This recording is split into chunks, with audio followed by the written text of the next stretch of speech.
बाजूचे जे बांधकाम चालू आहे ते खोदकामामुळे घरामधून आमच्या थोडी माती गटर खराब झाली. ते गटरामधून माती बाहेर निघाली सर. माती निघत सगळं ढसळून गेले सर ते घर आमचं. ते ढसळल्यामुळे माती सगळं आमचं घर खाली आले सर. ते रात्री सगळं लेकरं बाळं आम्ही सगळं झोपून होतो घरामध्ये. 2 वाजता शेजारच्या मावशीनं उठून आम्हाला तिकडे घरात रात्री 2 वाजता झाले सर. कोणी आलं की नाही काही? नाही सर, मध्ये कोणी नाही. तुमचं घर आहे?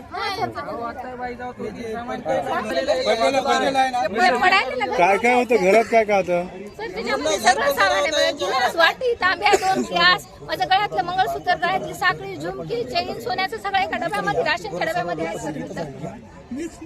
घरामध्ये जे काय 4 पैसे आहेत सर. घरामध्ये आमच्या साड्या आहेत, पलंग आहे, गादी आहे, कपाट आहे, गॅस आहे, त्याच्यामध्ये 2 आपलं ते याचे सिलेंडर आहेत, गॅसचे सगळ्या वस्तू आहे sir. Dressing table, dining table. ते मोठं घर होतं सर. आमच्या 2-3 रूमा होत्या.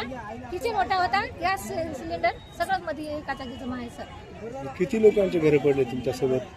सर फिलहाल तर आता अलीकडच्या साईडचं आमचं आहे. आता नाही म्हणलं तर 20-25 घराला धोका आहे सर. त्या असं पडायला सगळं